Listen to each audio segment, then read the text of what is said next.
All right, I want you to know that you're being recorded right now, okay? This session. Item 2.1, we'd like a motion to adopt the agenda of the July 5th, 2016 meeting. We'd like a mover. Moved. And seconder. Item 3, My numbers are off here. I'd like to adopt the agenda of September 7th. Is it September 7th? Yeah, the agenda for tonight. Oh, you do. Okay. You will need, I'd like to have a mover. Seconded. Second that. Consent agenda items, letters from the common clerk will be received and filed. We need a motion. So moved. Second. Okay, seconded. 9.1. Chief will speak on the internal monthly report. 5.1? Oh, 5.1. No, 5.1 and 5.2 were the letters. Yep. 5.1, 5.2. 5.3. Okay.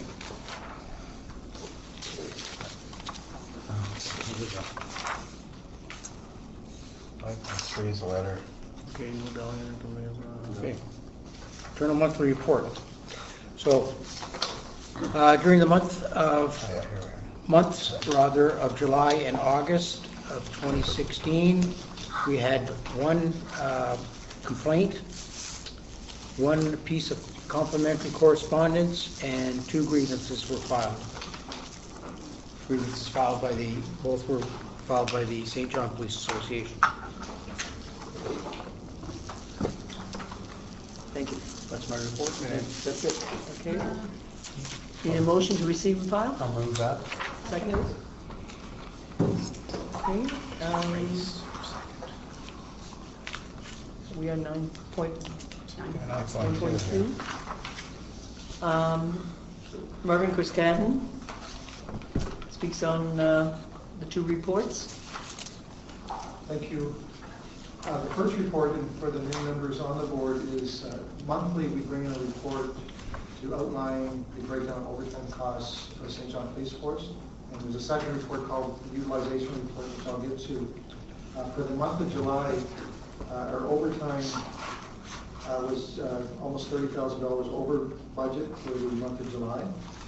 And year to date, we're over budget by $163,000 compared to budget for that 7-month period. On the second page of the report is just a breakdown of court time. And for the month of July, we're pretty much on budget for court time.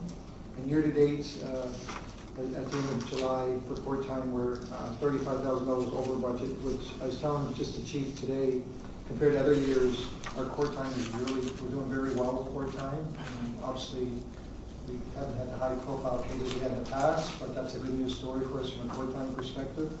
And certainly if there's any questions on either the court time or overtime, I'll try to answer them for the board. Thank you very much. And the recommendation is to Motion, receive and file. Second. 9.4. It's 9.4. I don't have that. 9.3. 9.3. 9.3. Huh? Don't have it in my kit. That's the utilization report next. Yeah, I didn't have it in my kit. Okay, Marvin? This next report, again for the new members, is a report that we created a number of months ago to give a real sense of, for the year 2016, what are the hours that we're using for overtime with respect to the number of hours that we budgeted for overtime. So what that really means is, for the month of July, you'll see that we budgeted 670 hours of overtime for all our divisions of the St. John Police Force, and our actual usage of hours was 1,594, so we're just over 900 hours over budget. Year to date, same idea is we're about $2,000 over, sorry, 2,000 hours over budget for the year to date for 2016. On the second page, this really speaks to why we've used more hours than we budgeted for. It goes back to what we refer to as backfilling our 12-hour shift plan. we have people sick or for other reasons, and we got to maintain our minimum numbers on shift, which is 10 and 12, we're required contractually to hire officers to maintain those minimum numbers. So you'll see for the month of July, we had 59 shifts that we had to backfill, which is a total of 706 hours. Year to date, we've backfilled 333 shifts for a total of 4,000 hours. So what that really means is, on the first page, we used 5,000 hours in patrol for overtime. 4,000 of those hours is strictly related back to backfilling on shifts to maintain our minimum numbers working on any given day or night in St. John's. So we know what's driving our overtime, and obviously what we're trying to do is come up with strategies, whether it's through the collective agreement or other means, to maximize the number of people working on shifts so that we don't have to hire people on any given day or night. So if there's any questions, I certainly would try to answer for you. The people on LTD, is that included in those shifts? No. Or not LTD, but, Sick time. sick time, yeah. Sick long time. term. They would affect. The ones that are on long term. It could affect. Oliver and, No. Yeah. One works day shift, Commissioner Bruno, so that would not affect Okay. the overtime. But if there are others on patrol that would be able for a period of time, being on sick leave, yes, that could affect us requiring the backfill. Okay. Madam Chair, sorry through you. And sorry if some of these things were explained earlier in the year. I'm new. So that's not, You see, in my mind, that's a fairly significant variance. What changed between the budget and the actual?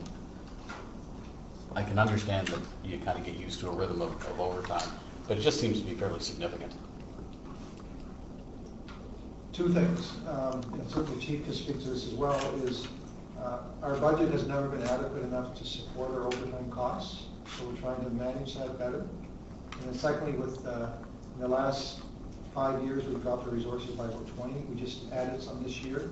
So with the number of resources declining on the platoon system, we don't have as many available bodies on any given shift to cover these people that are sick or whatever the case. Training is another thing that we did a lot of training this year, which would have caused us to backfill. So those would be two significant things, and you're right, it is a significant issue for us, but obviously we also know that our budget in the last 15 years have not been adequate to cover the overtime costs. So there's those two things that come into play, the budget amount plus the resource levels. Well, I know historically, the police departments have been very good at being pretty close to their budget Yes. at the end of the year. That's correct. I have a lot of respect for that. So, and I understand the under-resourcing and times I've been part of that.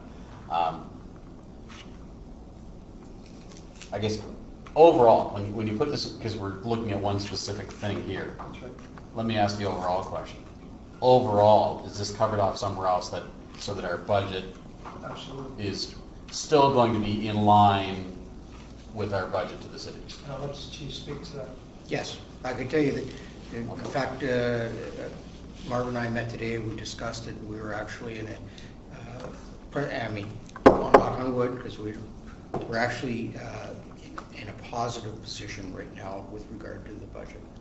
So given that, so overtime in here is showing as a serious variance, but you've responsibly covered it off somewhere else, that overall our budget responsibility is looked after. And that's how we manage it every year. Thank you. Yep, no, I mean, the only thing you got to worry about is if you're pushing costs down the line, kicking the can down the line, when is payday going to come? Right. And that's what you got to kind of just take a risk-based perspective on. that or do we look at where the responsibilities have been before? Maybe it's in our budgeting, maybe we haven't been allocating one way or another. But Well, true enough, yeah. But that's okay. That satisfies me. I was just thinking, does this big spring to the budget? But no, we're good. Thanks. Yeah, it comes and it goes, just like your own budget. One of the things that we are attempting to do for next year is, through conversations with the finance department, is just what someone indicated, is instead of using goods and services to offset some of these overtime, is we're now going to look at, let's increase the overtime budget to a realistic number, and reduce some other areas so the variances don't occur. And that's what I was saying, we need to look at our budgeting process, our budget's a little better, but overall it's being managed responsibly. And I think, Ultimately, it's a bottom line anyway, right? And that $162,000 that we're seeing, that's on the books. That is not, I mean, there are revenues that come in to offset. Oh, that absolutely, aren't reflected in that. Oh, yes. That's what's on the books right now, but when you, I always go to that utilization. I know Marvin directs us to the utilization thing, so if you go 2,008 hours over budget and put a dollar figure per hour, it's not $162,000 right now. This is what's on the books right now. Yep. The picture looks more strained than it actually is right now. And having said that, I would tell you that we are still in a positive position, and at this point in time, and we're only the end of August, we're projecting that we're shooting for budget this year. And again, just because I'm new, given that we've just brought on 5 new officers, does that relieve part of the stress on the overtime? Not this year. No, but going Forward. Yeah. And I will also tell you that part of getting a yes and a no. Part of what has driven our overtime this year too has been, and I take responsibility for this, is we have done a lot of additional training this year with regard to public order training, the rapid deployment training. I have briefed this on the board previously, but so we have carbine training, so we have bitten the bullet, so to speak, on some additional training. And I think, at the end of the day, we spent some money on training for public order, and at the end of the day, and I think the NEB hearings, the way they were managed, that money spent in training paid dividends down the road. The city did not end up with a black eye and had a very positive image came out of those things. So that's the type of, we made those decisions consciously as a management team. We knew their price tag came with them, but we thought that was money well spent. And it will be down the road as well. Yep. Right. Okay. Thank you very much. I have a motion to receive and file. Okay, I'll Got a second that. seconder? Thank you. 9.4 is something that I brought up, was we have a police museum that I'm sure a lot of us have never gone through it, and I think we should take the opportunity possibly to do that and name a date and to go through, and Janet Holt actually is the person that had sent us the message. The museum is located at 56 Prince William Street, and it would be great for us to go and maybe take the media with us so that the media can sort of tell people out there that there is a police museum here in the city, and go visit it, because I think it's open every day, is it not? No. What days? It's volunteer. It's Yes. run by volunteers. Yes, by former police Yes. people. Yes. And community volunteers. Yes. And it's primarily open on cruise ship days. Okay. It's open to them. And it's a very popular Yes. spot for tourists. Actually, a lot of those tourist ships are filled with retired police officers, right. so they And love firemen. going in there. Yeah, policemen and firemen. Yes, that's right. That's well done with Yeah. the bug and Yeah, and which is the very officer good. outside, although I'm worried he's gonna hit me with that. That looks like a mean little stick there. He's the only guy that salutes me. Yeah. As long as he's not doing it with a stick. So maybe we won't decide tonight when we want to go, but I think it's something that we should go together and Good idea. have the media and that. Which also brings forth that there is also a drive along, go along with the police. Right along. Drive by or whatever. Whatever you want. Ride along, I think. You it's don't called. want Ride Gary's along. Gary's little experience. But anyway, so you might want to do that as well, and so contact Dave, okay. Yeah, The guys deputy. Yeah. were asking me, but I asked if they would bring me home. Do I get to go out and home? Yeah. Okay. Yeah, I'd like that to be Yeah, so interesting. that would be a good opportunity as well for you to do Right in the that, back. and ask all the questions, and you probably have a fun ride, both of you. Okay.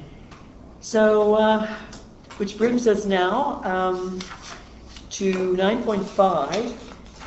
We've been waiting for this. This is a report that was prepared by Brian Malone, and we recommend that it's received and filed. With a motion to receive and file, and you're going to talk about it. Brian, the chief's going to talk about it, or are you going to talk about it? That's the chief's report. I had some involvement in preparing it. Yeah, he had some involvement. I didn't even sign it, he Quite a bit of involvement. put my electronic signature on it. I think, Brian came to me and asked if he thought it'd be a good idea if we prepared a report to the board's attention, specific to our crime reduction numbers since the implementation of the community, or the intelligence-led policing model that we have here, and so that we can not only talk about those results and the intelligence-led policing model, but also tie them into future growth of the city. So the report is drafted for the board, but also to show that the police force crime reduction model is something that we can, I hope, leverage and become part and parcel of the entire Grow St. John, Grow SJ initiative. So, Brian, if you'd like to hit on some of the key points in the report for us. It's a well-crafted report, and that chart, we blew that up so you could, if you didn't bring your reading glasses, you could see that there. But there's a couple of, if you will, bragging points in the report that Brian should like to bring to the attention. There's 8 pages there, and if you need to go speak to it with other people, there's plenty of depth in there to cover. I'm just going to go hit some of the highlights. July of this year, Stats Canada, the Canadian Centre for Justice Statistics, the people that go and manage police reported crime, released their data for 2015, and it was based on what they now call the crime severity index instead of crime rate. It's the crime rate on steroids. It's here's the number of crimes. Some crimes are more important. Homicides, the jail time people serve for that is much more than stealing $500 worth of goods. Therefore, that's the factor that they use to differentiate. And so our crime severity index is based on all the crimes that we have with a factor multiplied by the seriousness of the crime. It's the same for all communities across Canada. They went and created the report based on CMAs, which is metropolitan areas, which is roughly 33 of them in Canada. And it's a pretty good, as much as we like to go and say St. John is the center of the universe, and the St. John Police Force makes it all happen here. CMAs are a pretty good way to go and represent how community safety is managed, because in St. John, for example, our daytime population increases by 10, 15,000, something like that. And it's not just the St. John Police Force that manages that, it's when those people go home, it's managed by the KD Police or the RCMP. And so CMAs are a pretty good measure. When I saw the numbers, I thought there's a great story to tell about the St. John Police Force and our crime reduction, but also tying in with some of the priorities the council's identified. So to start with, just go back to the ABC submission document that we had there. Crime reduction is the first of our performance objectives, and it's one of only 2 targets. And I guess the point is, if you're only going to identify 1 or 2 things, you better do them very well. Crime reduction feeds into this. Council has said, in terms of their objective, is they want to grow the economy in St. John, economic growth. And so what we want to go show is how this can contribute to aligning and leveraging and advancing council's priority that way. Our job is still policing, public safety, crime reduction, but there's some good evidence that this will go and help council do things we need to do as well. Just go back into history, we created our intelligence-led policing crime reduction model roughly just prior to 2008, launched it at the very end of 2008, starting 2009. So the numbers I looked at, I went back to 2008 old data, because that's the period since we've done this. In 2008, the numbers wouldn't have been influenced by an intelligence-led policing and crime reduction type approach, and since that would be. We also, as a result of initiating this back in 2008, did a report that we referred to as crime reduction economics. And what it showed is not being able to demonstrate 100%, but we looked at research and data that was generated in other communities, including in BC. Sorry, I forgot the name of the gentleman that created the report there, but it was policing costs in BC. And here's what it costs for police to go and respond to a break-and-enter in a home, or et cetera. And so the costs based on that. And our costs prorated for differences in salaries, we can go and estimate what it would be here. And what we found is that for the type of things that we were dealing with intelligence-led policing, there was a clear cost benefit, a very clear cost benefit in reducing those crimes as opposed to responding to them after the fact and solving the crime. And that's just the financial part of it. The financial part to some extent to the police force, but also to the community and to the victims in terms of insurance costs and all that thing. And in any case, it was very clear to us that it's always better to go and prevent a crime than to solve a crime, because the difference is one victim. We'll try to prevent victimization. So that's where we started from with intelligence at least in 2008, 2010. We did that crime reduction report. So the language I used around this is crime reduction revisited. It's sort of what's different now, and one of the differences is what it can do for community growth. Talked about 33 CMAs in Canada, and here's the key point from that data. From the period 2008, which is when we started our intelligence-led policing strategy, to 2015, the most recent numbers. Blue line is the 2008 numbers, or those numbers. Red line is where we are now. And based on those comparisons, St. John CMA has led the country in significant sustained crime reduction. This is the best in all of Canada. I'll just illustrate it this way. Some places had more crimes than us, and they've got big reductions, and other places had less than us, and have even less crime than us now. But we're talking about crime reduction, not just absolute safety, and there's an important difference here. When you look at St. John, it's 45% of what we had altogether. It's reduced by 45%. The next best one, Regina, which has enormous crime problems, and there was good work there to deal with it. But it's about 25% of a reduction in their crime, actually 33%, I think. In St. John, it's 45%. 45% has happened every year sequentially in a significant way, and sustained. And it's because of the intelligence-led policing business model, where we go and look at the crime problems, we find solutions to deal with the problems themselves, and as a result of that, the crimes get reduced in a sustained way. It's not finding the person that's been breaking into cars this week, let's arrest them this week, put them away for a year, and the problem goes away for a year. As soon as they're released again, of course, we pretty quickly understand why it's happening in the neighborhood where they live again. So that's not really crime reduction, that's enforcement, which is very important. There's a reason for that. But crime reduction is, I'll go to the historical model, the example we used because it was the previous chief, so that doesn't embarrass anybody. Chief Reed recognized that addictions had a lot to do with certain crime types. He advocated to the Minister of Health for maintenance methadone programs without a waiting list and counseling and everything else, which sometimes took years. The Minister agreed with that, put that in place. 4 or 5 months later, we were looking at our statistics in January and said robberies have gone down 50%. What's happened? And we checked, and that's what was happening. That robberies tend to be crimes of desperation. If you're breaking into the convenience store across from where you live with a hoodie on and sunglasses, thinking they're not going to recognize you, it's pretty much because you're desperate. And that just went away. And those numbers have stayed low like that ever since. That was a crime problem we dealt with, and the cause of that problem has gone away, and we have other things we're dealing with, so we continue to deal with that.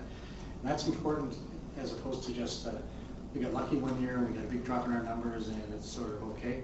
Every year, every 2 weeks, the police department has our crime control meetings. We go and say, what are the crime problems we're dealing with today? Is this working or not? If it's not working, what are we going to do differently? Let's go back and assess it again the next time to see what the results are.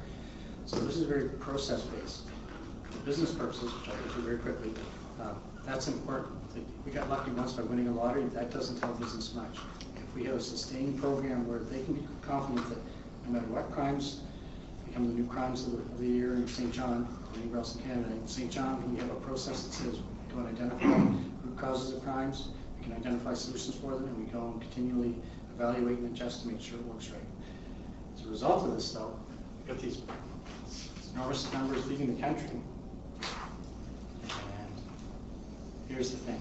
In terms of economic development, whether it's building a house or establishing a business, it's also a calculation of benefits and costs, it's opportunities and risks.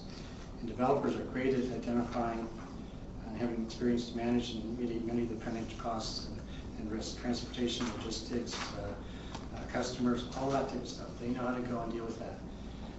What they have don't have the experience to deal with, or the authority, is public safety crime problems. If they're in a community where they thought it looked great when they moved in there, but the commercial people move into the neighborhood without checking with their realtor, and the biker gang hangs into the vest. The developer does not want to find out about that after they've moved in there, and find out that that's a community that doesn't know how to deal with it. What they can see from a consistent record over, for us, is a considerable period of time, but nationally would be a considerable period of time, is even when new problems evolve, we know how to go and address them. We've got processes that work very well for us in doing that. So that's one of the security of investment issues that developers really want to know. Okay, housing, particularly, you also ask us, this is a safe neighborhood, but if you're doing lots of housing, what you want to know is, will this continue to be a safe neighborhood? Does this community have their act together in terms of reducing crime? And St. John has that. So it's sort of in a nutshell what this is. There's more information in the 8 pages of this document. It's information that council can use to see how it fits into the material you're using when you talk to developers, for business or for housing. But this is one of the things that you should be able to say with confidence that in terms of security of investment on the public safety side, your investment is more secure here in St. John than it is anywhere else in Canada. Not because our number is the lowest, it's actually respectably low, but because the process we use to get there, we expect to continue that to some reasonable point. Nobody ever gets crime down to zero. But it's going to continue to go and reduce crime numbers in St. John, and because of the piggyback effect and some good work by Ross County Cases Regional Police and the RCMP in this region, this is the safest region in Canada in terms of improvements. That's the 5-minute version. Thank you very much, Brian. It's very informative, and Brian, it shows some leadership, doesn't it? that data, sorry, did you say that you're pulling that data out of census data? Is that, what's the source of this data, It's sorry? Stats Canada, Oh, Stats Canada, Canadian sorry. Center for Justice Statistics report, and in there's a link to the actual document itself, Okay. this report. Okay, great, thanks. Yeah. So, it's great. Yeah, I think it's, we thought it would be important, 2 new members coming and on the board commission, and we thought there was a good tie-in with the entire GROW SJ Right. thing to talk about this now. So at the end of the day, I think it's going to be important for us to, I said it during my, I think during my swearing-in ceremony almost a year ago, was now is not the time to take our foot off the gas from a law enforcement perspective. I mean, there are, we talk about these types of things, and the statistics indicate that we've done better than any other CMA in the country over these past, since 2008. But there are also a lot of other challenges that really, that become imported, whether it be terrorism that we don't know about, environmental terrorism. We have to be alert and acutely aware that these things can rear their head, and we have to remain agile.